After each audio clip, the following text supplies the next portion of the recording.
They try to embarrass, call us hoodlums, animals, and terrorists. The inventors of the music that you cherish made soul food, even showed you how to compare it.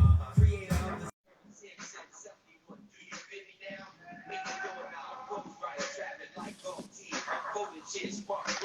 What's up? What's up? Aaron, is that you? This is me. Good Rhonda, morning. Rhonda, is that you? It's me. It's me, oh Lord, standing in the need of prayer. Would you say black like we never left? Black like we never left, yo. I wish I could claim that as my own, but it's not. Do you Yeah. know who it belongs to though? That's the question. I think it's probably Oh, do you know? I have no clue. Oh, okay. Maybe we can find do out. some, Maybe do we some, we'll do can. some research. We'll do some We'll do research. some research and we'll ask the Googles. I think I heard it on Black Bookstagram though. Black like we never left. Okay. And we're saying that Can you? because it's been a minute since we've done a book talk. It's been a month of Sundays. Yeah, was it November or did we It do one might in have been December? like 3 months of Sundays that we've done a book talk. Yeah, our last book I think was I think like back in November. Although we did read Black Futures and hmm Black Food and Yeah, did some of the yeah. recipes, but I don't think we did an actual book talk there. Cooked up a little So, something, or Harper cooked up a little something. I ate a little something, but you know how it yay, more than a little something. is. I bet Harper cooked up something delicious too from that. She did. She did. Should we remind the people who we are? We should remind the people who we are. We are the Yeah. Dap Project. Yeah. And we appreciate the Dap Project family joining us or taking a minute to view this book talk. The Dap Project was born back in November of 2019 because Yep. Rhonda had a curiosity about Dap. The black man, Yes. the black man's most numerous and telling gestures. Other folks do it, but we're talking about the black man's gesture You better own of it. Dap. That's right. Taking full ownership. And since then, we've had several conversations with several black men and women about the wonders of our culture, about black politics, about entertainment, about art, about so much. And we've chosen to integrate, due to your love for books and my new love of books, Yes, your aspiration. my aspiration to Yeah. be a true bibliophile. Uh, we're here with TDPB Reading. It's now a major part of the DAP project, and we're bringing to the table today How the Word is Passed by Clint Smith. You got your book over there, Rhonda. You know I love to I flash the do. books. I'm not I have flashing my all the books. books I'll point again. There's a stack of books that we've done in from the last past year. from Yeah, last because year. like we said, TVP be reading. TDPB Reading, y'all. And, Yeah. and well, we'll talk about next month's book in a minute. Yeah. But that's us in a nutshell. We're in DC. Um, Rhonda's a DC, a true Washingtonian, a DC Pull native. up. Pull up. I've Uptown. What's up? That's right. I've claimed DC as home for the past 20 to 22 years, give or take some time in LA and New Orleans and New York, and back in Texas for a minute, but which is home. But DC is home for both of us at this current moment. Uh, where do we go from here, Rhonda? Well, let's talk a little bit about this book. And as we get started, I should also give you a shout out for launching TDPB Reading because you actually came to me and said, hey, I see that you love reading. I want to love reading. How about we do a book club so we can Hmm. share this passion? And so we Right. read, I think we've read at least 10 or so books, or we're approaching 10 or so books and have done our book club. And so for Yes. this month, well, for February, we should say, we read How the Word is Passed to celebrate Black History. Hmm. And so let's talk a little bit about the author and this book. So, How the Word is Passed was released in June of 2021, and it has been named by multiple outlets as Best Book of the Year. And just recently, Clint Smith won the Stowe Award as well for this Yes. text. So, this book is the book that people have read or are reading Hmm. about reckoning with slavery. Yes. Who is Clint Smith? I know he's from New Orleans. I grew up in New Orleans. I know he was a teacher, was a history English teacher here in the DC area. I believe in Maryland. He's a Mhm. teacher. He's a He got his graduate degree in education from Harvard. Great story he told, I think in the Atlantic, was that that was no easy road for him. I mean, he just posted about winning the Stowe Award yesterday on Instagram, but I love that he shared with us that he almost did not get his dissertation or did not complete his degree. Not did not complete, but when he first turned in his thesis or all those academic papers you turn in when you want to get your PhD, his professor or mentor was like, "Sorry, this does not cut it." And he had to kind of go back to the drawing board or go back to his dark corner in academia and kind of almost Yeah, start somewhat fresh. yeah.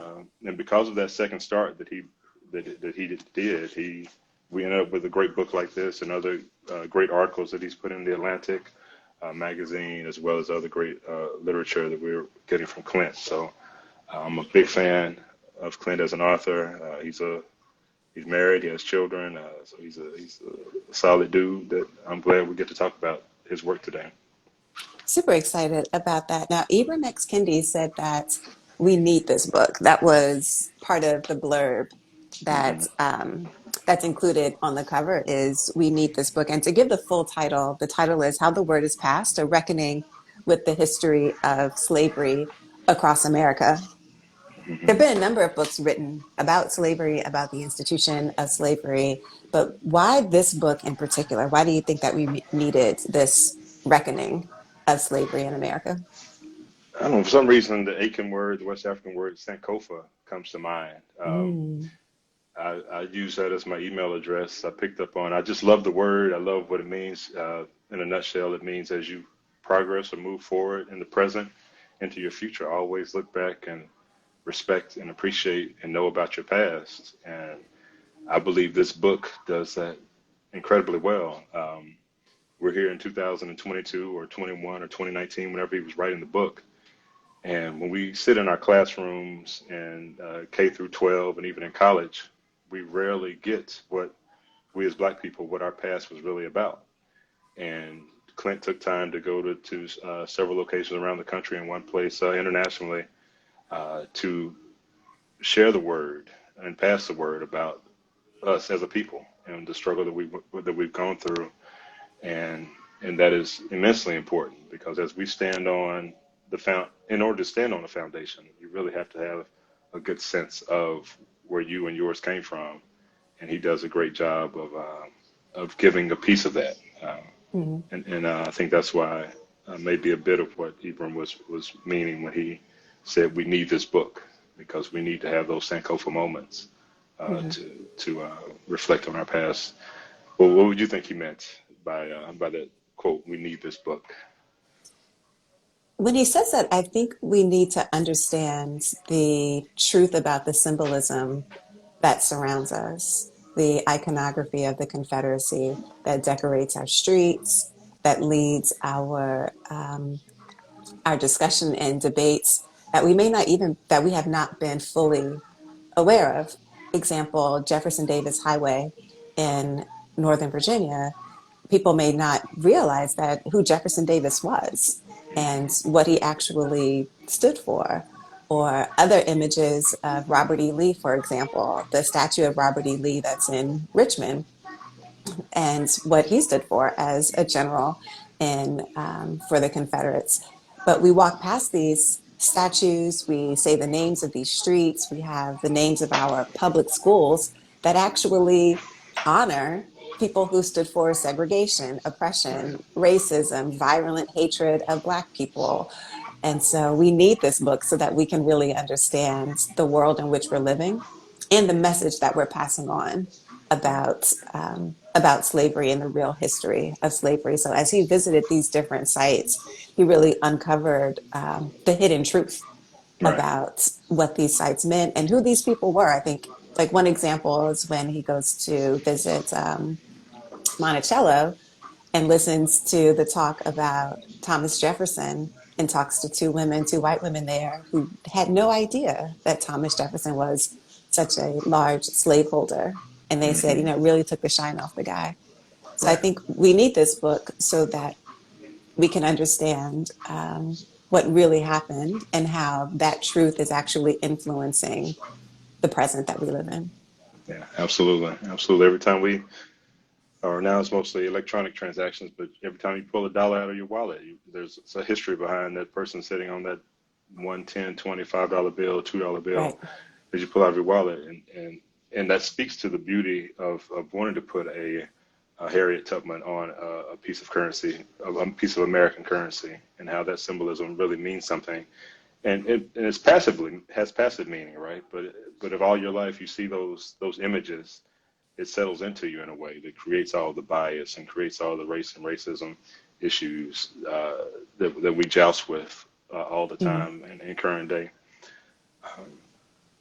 I think it So also yeah. elevates people in a way that's not justified. Hmm. So when we hold these individuals up as models, then we fail to recognize their foibles and the contradictions in their lives. Yeah, the And visit then to we the also, cemetery really yeah, brought that out yeah. Do you want to hugely. say more about that? Well, it's visit to the cemetery. It was the Civil War cemetery where mostly Confederate Army members were buried. And every year there's this huge festival that they have to come and celebrate all those Confederate Army members who had died. Hmm. And the main thing I pull from that is perspective. If you grew up just as we may grow up thinking that our history began with the institution of slavery, there Hmm. are tons of black children that believe that that's where black folks started with slavery. If and at this cemetery, if all you believe is that Uncle Billy had to go and fight a war because the president didn't like the South, then that's what you believe. You don't believe that he was fighting a war to keep people in bondage and enslaved and all these other things. And that's what creates this bipartisanship of what's Hmm. right and what's wrong when there is really only one right. But if you don't know about that right and about the wrongs that were done by these beliefs that you're espoused to, you never can really be whole. And Hmm. that's and we'll talk more about the cemetery. I know we're gonna have some other bullet points you might want to touch on before we dig deeply into the book. but we'll It's dig into Sunday the book. morning. We're free flowing, right? I'm not going to cramp your style and say get from bullet point to A to B to C. That is oppression. I'm certainly, I am striving to not replicate the oppression that we are trying to eliminate. Yeah, So if you want to freestyle, bro, do you? that's cool. One thing I do want to do in my work. Now, Jess, you're going to be fully free. Work in education has brought me to work in partnership with the American Indian Graduate Institute, our graduate scholarship program. And in doing that, whenever we meet anywhere across the country, they take a moment to recognize the um, the land that they're on, Hmm. and their Native American and American Indian brothers and sisters that were occupants of that land. Hmm. And we being here in DC, I would love for us to take a moment. And I love that G. Derek Musgrove and say Christopher Hayes, who wrote Chocolate City, that Hmm. was that is with the standout of that book. One of the standouts of many, of course, is that Derek brought that point, and Christopher brought that point to be that DC was first inhabited by the Anacostan tribe, and Hmm. and I hope I said that correctly. Let me see. And where we at? I wrote it down, and now I cannot find it. Yeah, right. The Anacostan tribe were the first inhabitants of DC, and the cemetery makes me think about that. And every little part of this country makes me think about how we as African Americans or enslaved Africans probably did inhabit much of this country, and even before the institution of slavery, there were Africans on this continent, on this land, um, that goes so unrecognized. Everything began with uh, Christopher Columbus coming over, which we know was fully bullshit, and that just stopping to think about that we actually were here before what the history books say means so much. And I want to try to start doing that as often as I can, is recognizing who was here before the history got bastardized and turned into whatever someone else wanted it to be. Hmm. What is the impact of recognizing that someone was here, not just before us, but before the established history? What does that make you think about? Oh man, I mean, I just bought a map, not a map, but a timeline. You know, African American history will start in the 1400s in many history classes across the nation for high school students or middle school students, because that's when enslaved folks, our enslaved ancestors, were brought here to work fields and be free labor for centuries. But before 1400s, there's BC history. There's tons of history about African people that we can call ancestors. So to recognize that there were people here um, before whatever it is we know was here now in brief history, Hmm. not so long ago. Um, that word whole, it makes me a little bit more whole when I know that there's more to it than what I've been Hmm. told. You Yeah, know, there's this notion of this isn't all there is. yeah, That yeah, even before we were here, there was another civilization or another way of living, another hmm, way of operating, a yeah, different set of values that govern people's everyday lives. So I think it opens up to me just a different way of thinking and a sense of hope and optimism, right, and that what we're seeing before us is temporary.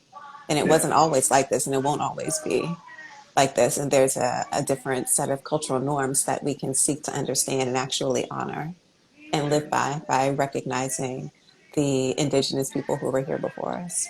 absolutely, And to recognize that our bloodlines intertwined with that, absolutely. so that our ancestry is so much more complicated than we think that it is or that we're aware of. Yeah.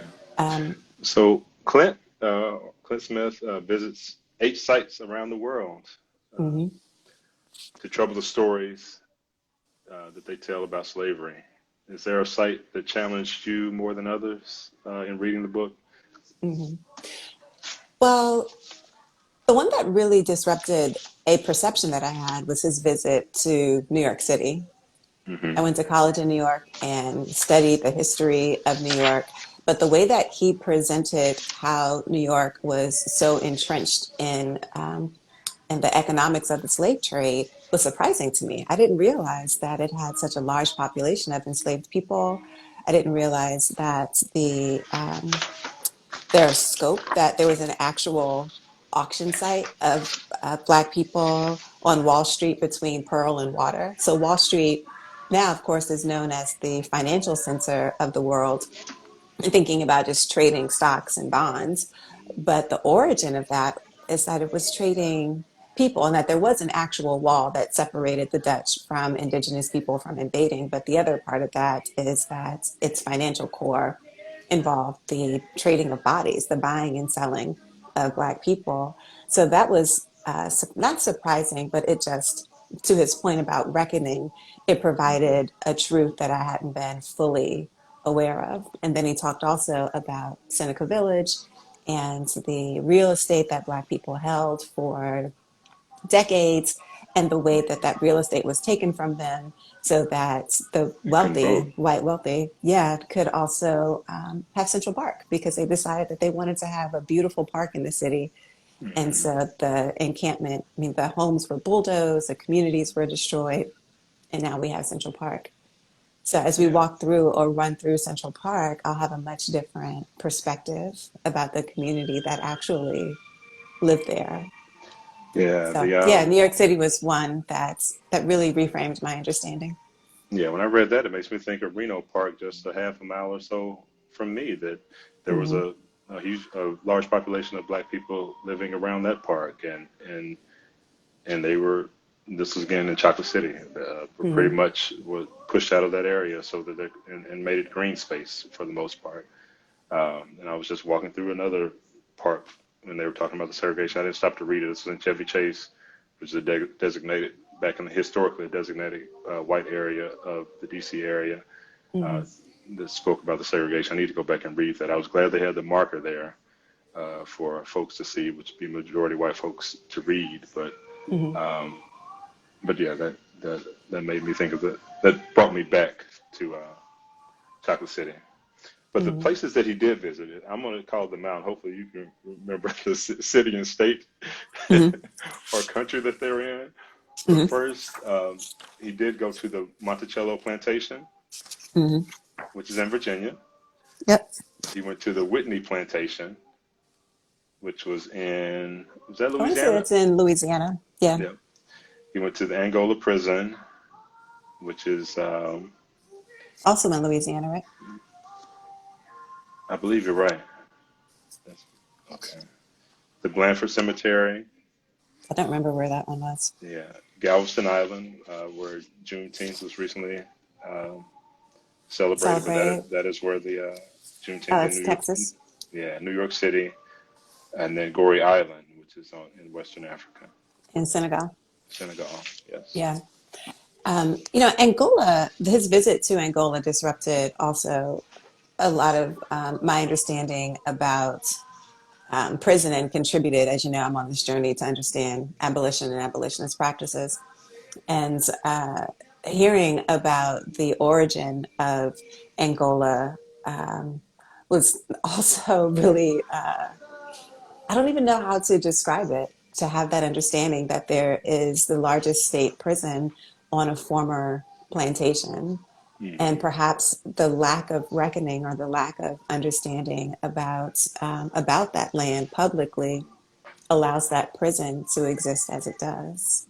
That you can travel to the prison and essentially see the same thing there today as was there in the antebellum South. Yeah. Yeah. That I think I'm still trying to reckon with uh, of what that really means to me.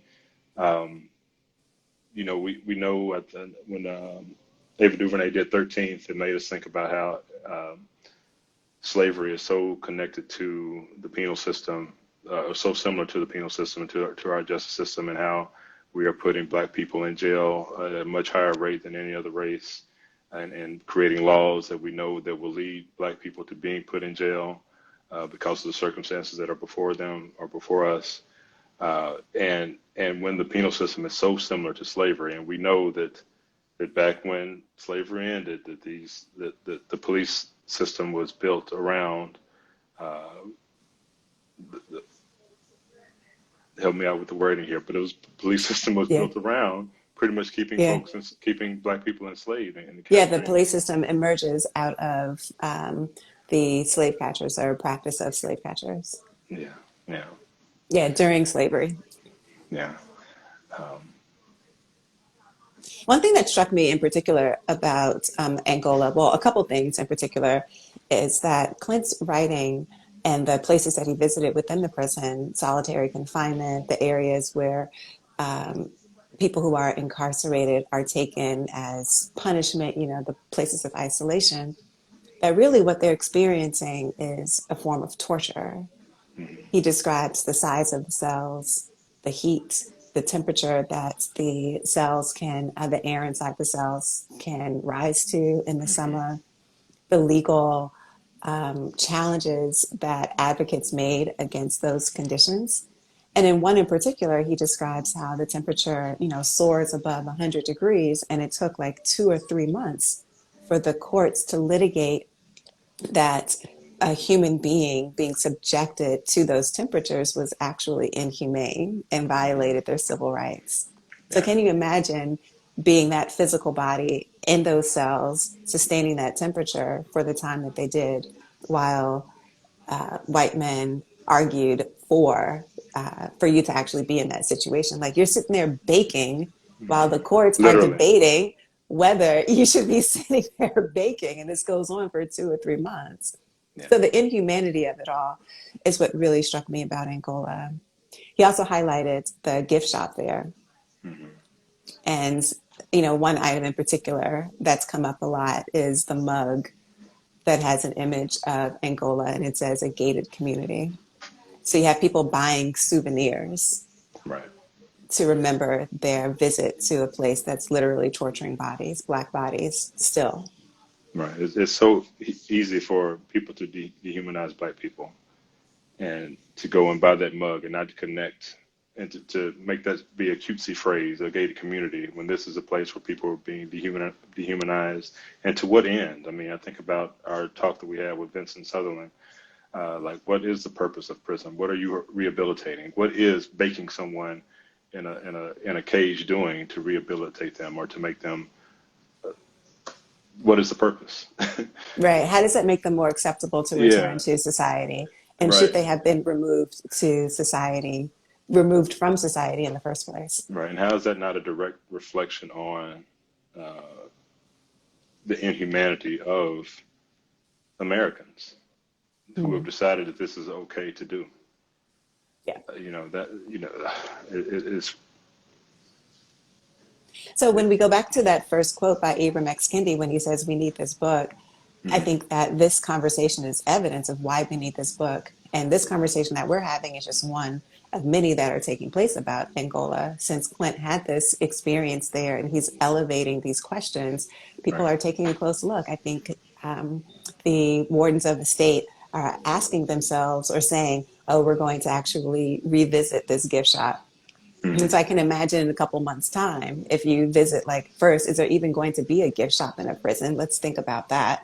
Right. And then think about the conditions under which these individuals are living, these incarcerated people are living. So his book is really sparking not just conversation, but conversation that leads to action, and action that's going to lead to increase and better treatment of individuals who are incarcerated and individuals who may be related or close to or care about those who are incarcerated.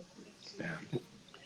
One thing that struck us about this book was Clint's writing style. He's a poet. He's a And he poet. knows it. He's a He is poet a and he knows poet. it. I mean, to think about the content that we've been briefly talking about over the past 10, 20 minutes, but he presents it poetically. Before, Mhm. I mean, while talking about Angola, before and after talking about Angola, as to make it even more gruesome or to make it beautifully gruesome. He uses his words in a poetic way that is quite fascinating. I want to read something.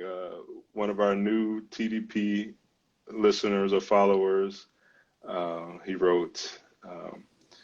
This is a great compliment to him. It's a white guy in Las Vegas. He's from North Carolina. Ryan V. reads. He says there are lots of great books that examine the ways in which fundamental aspects and effects of American history of slavery have been collectively distorted, mythologized. I can't talk to this morning. Mythologized, overlooked, and ignored.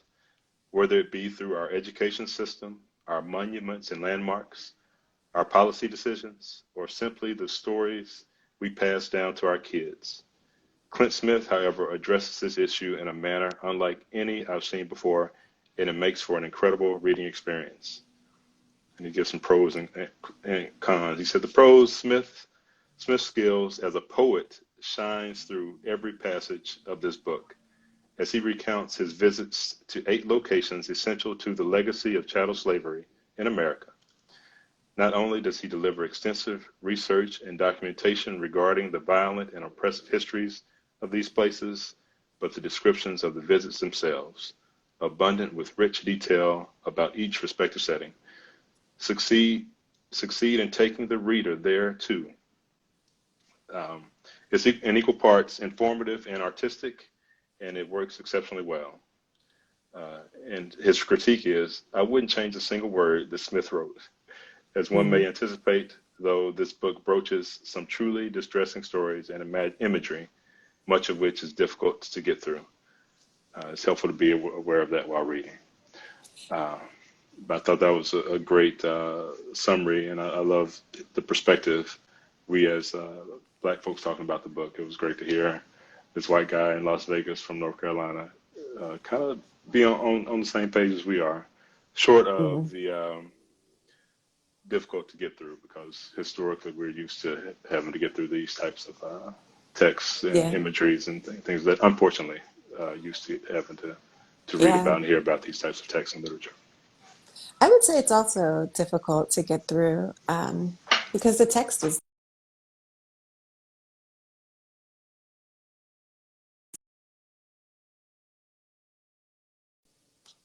Okay, there you are. Yeah, I'm gonna take my watch off. I accidentally hit some See? too much technology going on Difficult to get. here. So I would add a couple examples to that. So we said that it's poetic and it's richly descriptive.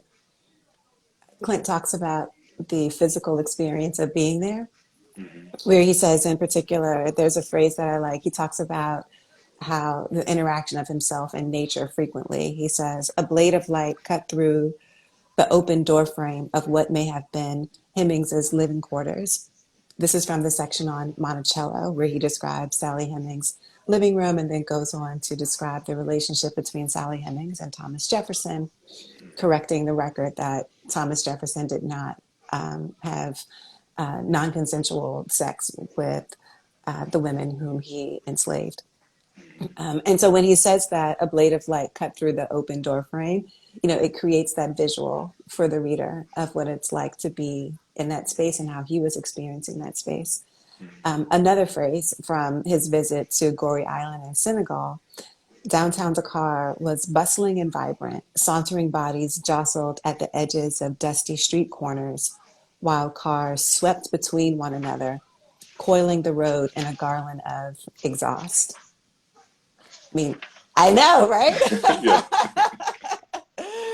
Exactly. So he really takes you into this place so that you are smelling what he's smelling. You're seeing the congestion of the traffic. You're understanding how the traffic is relating to each other.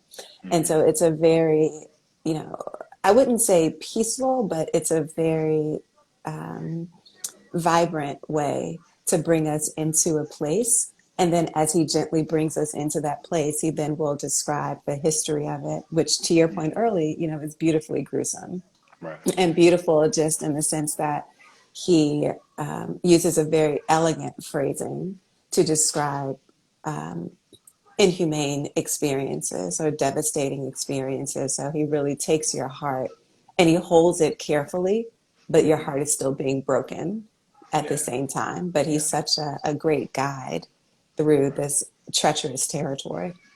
Right. And seamlessly done. Seamlessly Yeah. done. I mean, I think that would be it's tough to pull off, uh, Hmm. but he did it so very well, and that was one of the things I appreciate about the book. It made it a very special read, in addition to the content itself. Hmm. Um, In the final pages in the epilogue, he connects this story, this global story, back to his personal story, where hmm. he talks about his grandparents, his grandfather's grandfather is a refrain that he describes or that he uses repeatedly to situate himself into this larger narrative about about slavery. And I thought that that was really compelling because Hmm. it can prompt us to do the same thing and ask, where did our parents and grandparents sit in this story, and how connected are they to it? That it's not, this isn't something that happened, a century ago, Right. just a century ago, Right. as in, the far distant past, but it's near to us in the living and breathing people around us. Yeah. My grandmother's grandmother was enslaved, and we have a history of her, uh, record of her being traded 2 times Wow. as an enslaved woman. Wow. And that's not saying a bunch of greats. That's not speaking, you know, my grandmother's grandmother. I knew my grandmother well. My children, my mother, they know very well their grandmother. So my mother's grandmother to my child, that is not, forever ago. That is recent history. And the way that that directly affects us as a people today in 2022 became even more evident in reading his book. I was glad I read the intro and the epilogue.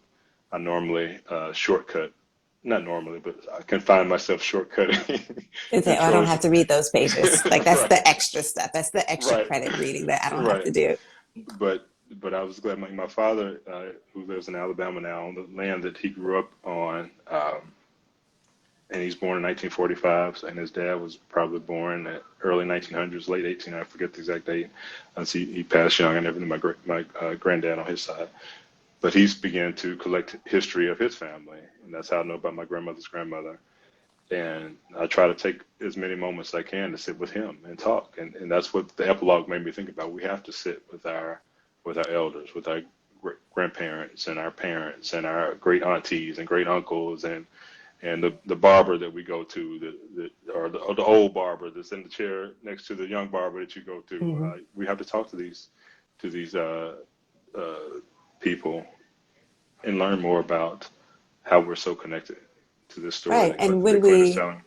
when we learn more about them, then we have a deeper understanding about the world around us and how Absolutely. these factors came to be, and then what we're Hmm. going to do differently. Yeah. So I think that there's an anchoring that we create when we hear the stories of our grandparents and great grandparents. And then with that knowledge, though, we can then decide this is how I'm going to move. This is how I'm going to act. These are the questions that I'm going to ask Hmm. about the world around me. For example, I talk with my dad all the time about his education here in the district. He went to DC public schools, and we talk about what he learned, what he didn't learn. And that Hmm. helps me to put in context some of the struggles that we have still in the public school system. Right. So if we're saying that these problems of poor curriculum or teachers being under-resourced, those aren't new problems. And so if they're not new problems, then we really have to treat them as systemic structural issues.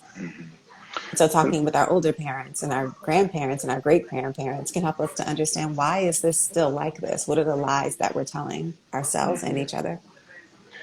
Yeah. And I wanted to ask you this question. I think we may have talked about this in a previous um, talk, Mhm. but I don't feel I began really getting history of my ancestors of true African American history, short of what was given to me in K-12 learning in Texas, until I was a sophomore in college at HBCU. And even in that education, it was because we had a guest lecturer come in, Azra Kwesi from Dallas, Texas, by chance, who really had an impact on me and brought to me a love for the history of me, my people, and my ancestors, and whose I am. But you growing up in DC, when would you say, was that something that was presented to you from family? Was it presented to you in school, or did it come to you later on in life?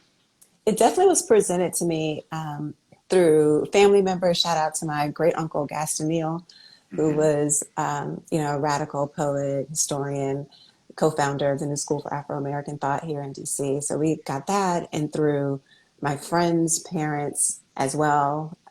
My dad also had friends who were, you know, many historians. They had great libraries from Black writers in their homes. So we got it at home, but I would say in a formal setting, that didn't occur until maybe eighth grade. We read, I forget the name of this book, but it was a book on the Civil War, and it presented the Civil War from multiple perspectives. So first it was called the Civil War, not the War of Northern Aggression. So it was Hmm. called the Civil War. And it was very clear that the Civil War was fought over the right to have slavery, to practice slavery in the South. So that was a beginning of an understanding of what's really going on, or, oh, this Yeah. is, the truth of American history. Hmm. And then I would say my junior year of high school in AP US history, we read A People's History of the United States, Howard Zinn. And that cracked the mythology wide open. So Yeah. any sort of beliefs that I had based on the media, propaganda from quote unquote liberal newspapers, TV, movie renderings about what Hmm. America is, reading Howard Zinn was like, oh, all y'all out here lying. Yeah. Like, Right. after we read Howard Zinn in AP US history, I Yeah. was done. I was like, oh, y'all can't tell me nothing anymore. All y'all Yeah. lying. What's really going on here? That made me skeptical Yeah. of And I think everything. that is the beauty of, I mean, geographically, we very different upbringings. East Texas, a small town in East Texas, versus the beautiful chocolate city of DC. where there is a rich culture, and I mean, Howard University is right here in DC. So all of those things come into play as we think about people dispersed throughout the nation and the different types of education they're getting. And then we have all this the ridiculousness of critical race theory popping up everywhere that wants to keep it probably the way that I learned history growing up in the 80s in Texas. They want that same type of history to be taught in 2022, and anything that deviates from that is to them something awful, versus what you received. I think that's a beautiful thing, but that is what we should have across the nation, in addition to having folks read this book across the nation. Yeah, I would say, growing up in DC and in Chocolate City in particular, there was so much Black culture that was just ambient. It's just there. It's like Yeah, air, yeah. sun, It's sky. magnetic. That's why I live here. That's what brought me to DC. Right? You Yeah, feel it. You feel it, right? You can't yeah, go in a bookstore. You can't walk very far down Georgia Avenue without being drawn into something about who you are and what your culture is about. At least, in the mid '90s and late '90s, when I first moved here, that was the case. And you yeah. still So have there's plenty formal of pockets of that. instruction. Yeah. Yeah, so there's formal instruction, but there's also, the experience of walking down Georgia Avenue and seeing people in dashikis or going to a drumming circle and hearing folks on their djembe drum and seeing traditional dance happening, dance that Hmm. originated in countries from Africa or the Caribbean festivals that happened here, cultural events at Howard or at your church. So Hmm. it was just everywhere in Yeah. an informal way. And so we may not have sat down and read the book specifically at home, but we're listening to WPFW. Yeah. We're listening to or watching WETA, seeing a special, watching Roots. Like Hmm. it was just everywhere. That Yeah. was So, my experience. I can't speak for other people's experience, but as far as that's what I got, walking into my friend's house and seeing her father's bookshelf and seeing all these Black authors on hmm. the bookshelves. Yeah. That was just life. Yeah. We And didn't that's question that's it. that's how the word gets passed, right? That's how the That's word gets how passed. the word I is mean, passed. Look at you you. see what I did Yes. I see what you did there, partner. Yes. That's how the word is passed. Let's Yeah. we're gonna wrap up. I mean, our main purpose of doing this is, if you have not read the book already, this is one book I encourage everyone to read. It's a beautiful book to read, beautifully written, and I don't care as what's his name? I forget his name, but as my 32-year-old white friend, our TDP friend, Oh, Ryan. Ryan in Las Vegas. Shout out From to the, you, so, Ryan. shout out to you, Ryan. I appreciate you for taking time to read the book and leave a comment and giving us a like and a ad. Um, but it's such a great book, and I know it's already on a trajectory of doing great things. But I just wanted to really get out there and do Elevate. We're doing our elevate. part to Yes, elevate. elevate, Yeah. elevate all we can. But our next book or the book we're currently reading, it's no doozy. You love to show how thick the book is and how many pages we're it, going to read. it is a thick book, but as we know, we have just nominated our very first African American woman to the Supreme Court. And when she stood up and gave her acceptance speech for that nomination, Ketanji Brown Jackson shouted out Constance Baker Motley. And that immediately sparked our curiosity and wanted us to learn more about her. And I'm about 50 to 60 pages in. Rhonda's about 100 pages in. And it is Mhm. well worth our choice for our March book. So we encourage you all to also pick up, in addition to How the Word is Passed. Join us in March for reading Civil Rights Queen, Constance Baker Motley, and the Struggle for Equality. So two great books one book we've got under our belt, and another book we're almost getting through for this month. We encourage our TDP family to join us. Can I say a few more things about it? So the book is authored by Tamiko Brown Nagan, who's a tremendous historian, legal scholar. And she writes in the introduction about why it's so important to read this book on Constance Baker Motley. That it's called The Civil Rights Queen. Constance Baker Motley worked under Thurgood Marshall for many years at the Legal Defense Fund, but encountered racism, sexism, classism, so many obstacles she encountered. And through support and intervention, and of course, her own dedication, persistence, and vision for her own life, attended New York University, Columbia Law School, and then began to practice law and have integral roles in some path-breaking cases like Brown versus Board of Education. That's what I've learned so far. But she's been largely omitted from the history books. And so this text expands our understanding of who contributed to these legal cases and then takes a deeper look at Constance Baker Motley herself and corrects the record. So as we were reckoning with slavery through how the word is passed, now we get to reckon with civil rights law and understand the intersectionality of her existence and that internal sexism that pervaded the LDF. So even within our own community, we have the presence of gender bias, discrimination, unequal wages, just a host of all of these issues. That being said, the book is an engaging read. So I wouldn't describe the work as poetic, but the story is Very told at engaging. such a fast clip that you're like, oh, what's going to happen next? And Brown Nagin weaves in both personal narrative, her interpretation, along with history, along with legal history. So it is a fascinating read.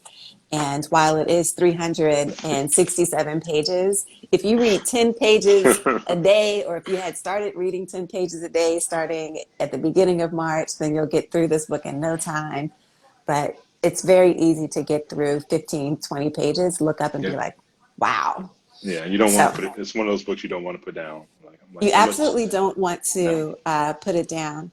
So pick it up from, Yep. of course, your Black-owned bookstore. And if you want to buy Black female-owned bookstore in DC, then you can shop at Loyalty Books. Mahogany Books is also co-owned by a Black woman. In Philadelphia, we always shout out Harriet's Bookstore. There's Aya Coffee and Books. And I think it's in Tennessee, but don't get me lying. And Yeah. I went with Semicolon Loyalty Books. Bookstore. I Yeah, went with Loyalty this time around. I ordered. yeah. I didn't make it into the store, but I ordered and it was here in like 3 days. So. That's awesome. I think I also got mine from Loyalty Books and Petworth, but there's Semicolon Books in Chicago, Baldwin and Company. I don't think that's owned by a Black woman, but that's in, I think, Louisiana. Hmm. So there are a number of Black-owned bookstores that you can shop at to pick this up for what I'm calling Black Women's History Month, Amen. as celebration of that. So we're going to get out of here because we've got some reading to do, Yes, we do. some breakfast to eat. Have you eaten breakfast already? I had my banana and almond butter, but I got to get some real food Okay, now. yeah, let's go ahead and get a real breakfast to go with this real book Yeah, that we are digging into. And thanks to everybody who joined our delightful talk. I think this is like the best way to start a Sunday morning, I do is to too. I jump think we're in gonna start the doing morning beautiful talk. talks. Yes! Yeah. I love that. We could have some coffee on the side, There we go. also from our favorite Or Black-owned coffee tea. This is roasters, tea from or Calabash. tea. Tea from Oh, Calabash. shout out to our favorites at Calabash. I have a date with a friend. One of my good friends and I are going to meet up at Calabash at the end of the week. So super excited about that. She knows who she is, so shout out to her. Shout out. Um, but yeah, I'm going to have next time. Maybe I'll get some Black girl coffee. I There you go. haven't had mine yet, but excited about that. Okay, so that was our third and final close. And when is our next book talk? Is it the Well, I right? You said got August that 3rd. church finger. Right. I said It's that August church finger. 3rd, but the first August. Sunday in, I'm sorry, April. I said the first Sunday in April, but Hmm. as we were supposed to do this book talk the first Sunday in March, Life be lifing. life is life, and y'all. So somewhere in April, look out for the posting, and we're going to talk at some point in April about this wonderful book that we're reading from about Constance Baker Motley, and we look forward Yes, to by the esteemed Tamika Brown Nagin. yeah, and we look forward to sharing that talk with you. and having you join us on the next talk. And also be looking out for, well, go check out the podcast if you haven't Yeah. already. So Yeah, check out the podcast. some great talks on Some the great podcast. content. Yeah. And we got some reparations content coming up as well. Yes, yes, So I'm going indeed. to remind us that resistance is a highway with many lanes, and we hope you find yours. Take care, folks. Peace.